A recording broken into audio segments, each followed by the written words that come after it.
हर तरफ से आती है हमको बू मदीने की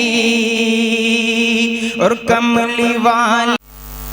अल्हम्दुलिल्लाहि रब्बिल आलमीन वस्सलातु वस्सलाम अला सय्यिदिल मुरसलीन व अला अस्हाबिही अजमईन अम्मा बाद फ़अऊज़ु बिल्लाहि मिनश शैतानिर रजीम बिस्मिल्लाहिर रहमानिर रहीम व अंतुमुल अअलौना इन कुंतुम मुमिनीन सदक़ल्लाहुल अज़ीम।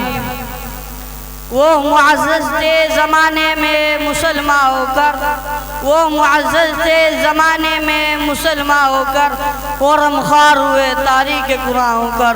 मोहतरम बुजुर्गों और दोस्तों, आज मेरी गुफ्तगू का मौजू है मुसलमानों की तबाही और उसका इलाज। हम इसी मौजू के तहत अपने शानदार माजी पर एक नज़र डालकर मुस्तक़बिल की तामीर और तरक्की के सामान तलाश करें। कुरान करीम में रब्बे ज़ुल जलाल के इरशाद है व अंतुमुल अअलौना इन तुम मुमिनीन, के तुम ही सरबुलंद रहोगे अगर तुम मोमिन हो। ये इरशाद बारी हमारी पूरी तारीख का इख्तिसार है और इसी में हमारी तरक्की का राज मुज़मर है। तारीख के सैकड़ों वाक़यात ये बताने के लिए काफ़ी है कि जब भी हमारा रिश्ता अल्लाह से और उसके दीन से मजबूत रहा तो सरबुलंदी व कामयाबी ने हमारे कदम चूमे, और जब कभी उस रिश्ते में किसी किस्म की कमजोरी आए तो हम इज्जत रफ़ात के आसमान से जिल्लत और पस्ती के गार में जा गिरे। तारीख हमारे सामने जंगे बदर की मिसाल पेश करती है। जंगे बदर में जो कामयाबी हुई वो सिर्फ इस रिश्ते की मजबूती की बुनियाद पर हुई, वरना अगर कामयाबी होती तो कुफ्फारे मक्का को होती, क्योंकि कुफ्फारे मक्का तकरीबन 1000 के करीब थे और बड़े जोशो खरोश के साथ थे। उनके पास 700 ऊंट और 200 घोड़े भी थे। नीज सबके पास तलवार और दीगर जंगी हथियार मौजूद थे। इधर अबू जहल, उतबा, उमैया, इब्ने खल्फ, अब्दुल मुत्तलिब जैसे शुजाअत के बेगर आज़मूदाकार थे। इधर बेचारे मुसलमान बेचरो सामान कुल तादाद 313, सवारी के लिए कुल 2 घोड़े और 70 ऊंट है। एक एक पर 3-3, 4-4 आदमी सवार है और बाहर तो पैदल ही सफर कर रहे हैं, और किसी के पास नेजा है तो कमान नहीं, और किसी के पास तलवार है तो नेजा और कमान नहीं। मोहतरम बुजुर्गों और दोस्तों, जब मकाम बदर पर पहुंचते हैं तो देखते हैं कि कुफ्फारे मक्का बुलंद मकाम पर खेमाज़न हो चुके हैं, जहाँ पानी की बेफावानी है। बेचारे मुसलमानों को पस्त और रेतीली जमीन पर खेमाज़न होना पड़ा। अगर ऐसी जगह पर किसी को प्यास लगे तो एक घूंट पानी पीने को ना मिले। अल्लाहु अकबर। अलगर जंग के अंदर जितने असबाब और जितनी चीजों की जरूरत पड़ती है वो सब कुफ्फारे मक्का को हासिल थी, लेकिन जब लड़ाई शुरू होती है तो कुफ्फारे मक्का गाजर मूली की तरह काटे जाते हैं, और कुफ्फारे मक्का का सबसे बड़ा सरदार अबू जहल 2 बच्चे मुआविज और माऊज के जरिए मारा जाता है, और अब्दुल्लाह बिन मसूद रज़ी अल्लाह अन्हु उसके सर को जिस्म से जुदा करते हैं। मुसलमानों, आप जानते हैं अब्दुल्लाह बिन मसूद रज़ियल्लाहु अन्हु कौन है?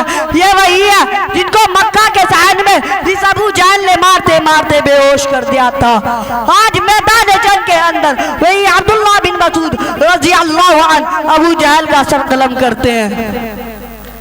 उमैया इब्ने खल्फ अबू जहल के बाद कुफ्फारे मक्का का सबसे बड़ा सरदार समझा जाता था, लेकिन अपने साथियों को इस तरह तहे देख होते देखकर मैदान जंग छोड़कर मक्का की तरफ भागा, और हज़रत बिलाल हबशी रज़ियल्लाहु अन्हु उसके पीछे भागे और करीब पहुंच गए, और उमैया इब्ने खल्फ घबराकर घोड़े से नीचे गिर जाता है और पेट के बल लेट जाता है, शोर मचाता है, माफी मांगता है, अमन चाहता है, लेकिन हज़रत बिलाल हबशी रज़ियल्लाहु अन्हु उसके पेट पर नीचे से तलवार चला देते हैं और उसको जहन्नम रशीद कर देते हैं। इस्लाम के नौजवानों, आप जानते हैं ये बिलाल हबशी रज़ियल्लाहु अन्हु कौन है? ये सुमैया इब्ने खल्फ के गुलाम है कि जब इस्लाम कबूल किया तो मक्का के अंदर दोपहर के वक्त तपते हुए रेत पर लिटाकर पत्थर की बड़ी बड़ी चट्टानें रख देता था ताकि हरकत ना कर सके। रात को जंजीरों बांधकर कोड़े लगाता, अगले दिन उनको गर्म जमीन पर लेटा कर ज्यादा जख्मी किया जाता। कि तकलीफ से बेकाबू होकर इस्लाम से फिर जाए या यूं ही तड़प तड़प कर बढ़ जाए।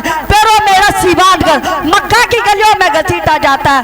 तरह तरह की अजियतें और तकालीफ पहुंचाई जाती है, यहाँ तक कि तकालीफ देने वाले थक जाते हैं, उगता जाते हैं। तो कभी उमैया इब्न खल्फ का नंबर आता है, तो कभी अबू जहल का नंबर आता है, तो कभी औरों का नंबर आता है।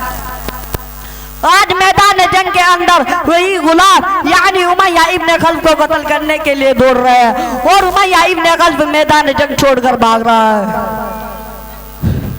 मुसलमानों वो कौन सी चीज थी जिसने गुलाम को गालिब और आका को मगलूब कर दिया? सच फरमाया अल्लाह तबारक व तआला ने, वा अंतुमुल आलौना इन कुंतुम मुमिनीन, कि तुम ही सरबुलंद रहोगे अगर तुम मोमिन हो, बशर्ते आगे अगर तुम पक्के सच्चे मुसलमान रहे। पैरों में रस्सी बांध, मेरे मोहतरम बुजुर्गों और दोस्तों, आप दूर ना जाइए, खुद अपने मुल्क को देखिए आज हमारे साथ क्या नहीं किया जा रहा है। कौन से ऐसे मतालिम है जिनको हम बर्दाश्त नहीं कर रहे हैं। हालांकि इसी मुल्क के अंदर हमारी हुकूमत रही है, कई हमारे कत्ल की तदबीरें सोची जा रही हैं, कई हमें मुल्क से निकालने के लिए मंसूबे बनाए जा रहे हैं, कहीं हमें गैर मुल्की कहकर बदनाम किया जा रहा है। मुसलमानों, आज क्यों हमारी हालत ऐसी हो गई है? किसी शायर ने क्या खूब कहा है कि सोई हुई कौमें जाग उठी है, बेदार मुसलमान सोता है। सोई हुई कौमें जाग उठी है, बेदार मुसलमान सोता है, कहवार कलम मोमिन में जज्बा ईमान सोता है। बस मैं अपनी तकरीर को यहीं खत्म करता हूँ। दुआ फरमाए अल्लाह ताला हम सबको अमल करने की तौफीक नसीब फरमाए। व आखिर दावाना अनिल हम्दुलिल्लाहि रब्बिल आलमीन।